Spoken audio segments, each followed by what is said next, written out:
आज हम जैव भूगोल में जंतुओं का वर्गीकरण के बारे में अध्ययन करेंगे। उसमें अपन सबसे पहले पर्यावरण की सामान्य विशेषताओं के अनुसार जंतुओं का वर्गीकरण के बारे में अध्ययन करेंगे।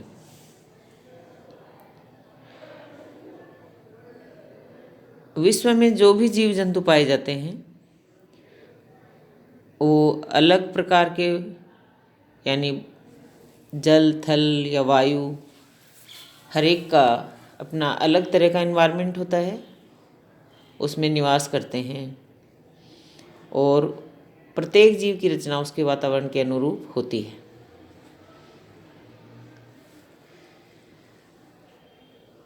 और उस वातावरण में रहने के लिए उस जीव में अनुकूलन हो जाता है। जैसे पानी में रहने वाले जीवों में श्वसन के लिए गिल्स का पाए जाना, वायु में उड़ने वाले के लिए पंख। इस प्रकार से कोई भी जीव जंतु अपने निवास क्षेत्र, जिस भी निवास क्षेत्र में रहता है,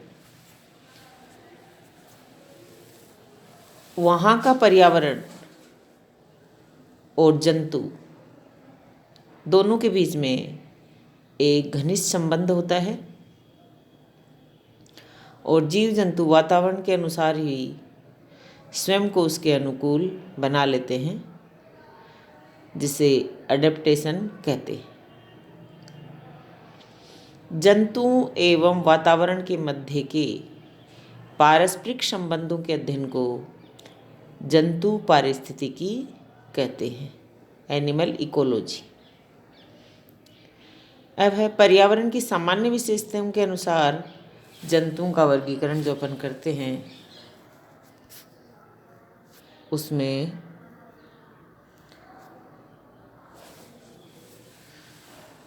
पहला है आवास के आधार पर, फिर है पर्यावरण के आधार पर, फिर है क्षेत्र के आधार पर और फिर है भोजन ग्रहण करने के आधार पर।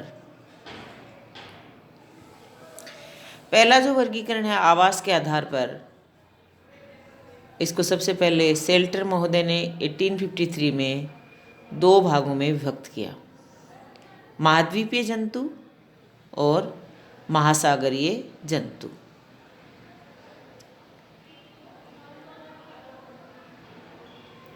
महाद्वीपीय जंतु जो भी वहाँ पाए जा रहे हैं, धरातल के विभिन्न वातावरण में रहने के अनुसार उनमें अनुकूलन पाए जाते हैं। इसी तरह से महासागरीय यानी जलीय जंतु, उनमें जलीय वातावरण में रहने के लिए अनुकूलन पाए जाते हैं।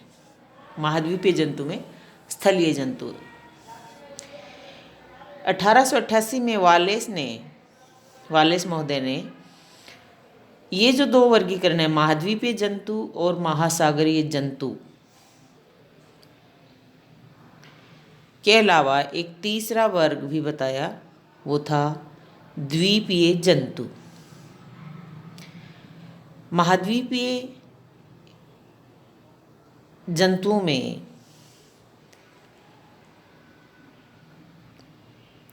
परिवर्तन तीव्र गति से पाए जाने के कारण इस वर्ग का निर्माण किया गया है, क्योंकि द्वीपीय जंतु में परिवर्तन या तो पाया ही नहीं जाता और यदि पाया भी जाता है तो वह बहुत धीमी गति से। जैसे ऑस्ट्रेलियन जंतु है कंगारू।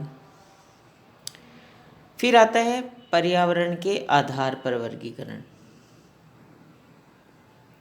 इसमें जो अपन ने आवास के आधार पर अध्ययन किया है, इसमें हम महाद्वीपीय जंतु में जैसे जो अनुकूलन हो जाते हैं, इसमें एग्जाम्पल के रूप में आप ऊंट, बंदर, मानव, जिराफ आदि का बता सकते हो। महासागरीय जंतु में मछलियाँ, जो भी फिश पाई जाती हैं, ऑक्टोपस आदि।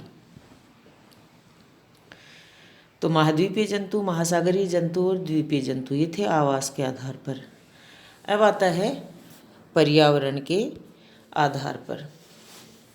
इस आधार पर जंतुओं को 5 वर्गों में विभक्त किया जाता है। जलीय जंतु, स्थलीय जंतु, उड़ने वाले जंतु, एरियल, उभयचरी जंतु और भूमिगत जंतु। जलीय जंतु यानी जल में पाए जाने वाले जंतुओं को, इसको वापिस से 3 भागों में बांट दिया गया है। पहला है प्रथम श्रेणी के जलीय जंतु, फिर है द्वितीय श्रेणी के जलीय जंतु और फिर है गहरे समुद्री जलीय जंतु। प्रथम श्रेणी के जलीय जंतु यानी इसमें वे जंतु होंगे जिनकी उत्पत्ति जल में हुई है, जो पूर्ण रूप से जल में रहते हैं, जैसे मछलियां हैं। और इनके अंदर इनकी जो अडेप्टेशन है वो इस प्रकार के होते हैं कि वो आराम से वहाँ पे रह सकते हैं। जैसे इनके अपन ने पहले भी बात की कि श्वसन क्रिया के लिए गिल्स होते हैं, इनके शरीर पे स्केल्स पाए जाते हैं रक्षा के लिए आदि। फिर है द्वितीय श्रेणी के जलीय जंतु। इसमें वे जंतु शामिल किए जाते हैं जिन्होंने जल में रहने के लिए अनुकूलन प्राप्त किया हो और इनके पूर्वज पहले स्थल पे रहते थे, जैसे मगरमच्छ, कछुआ, सील आदि।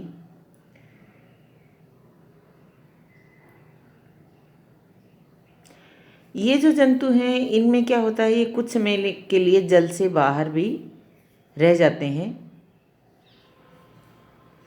फिर आता है गहरे समुद्री जलीय जंतु।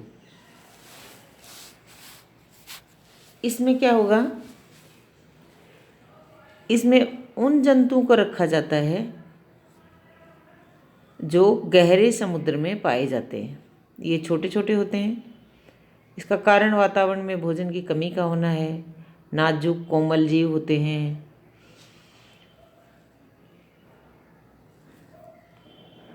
गहरे सागरीय भागों में प्रकाश की अनुपस्थिति के कारण ये जीव स्वतः ही प्रकाश उत्पन्न करते हैं।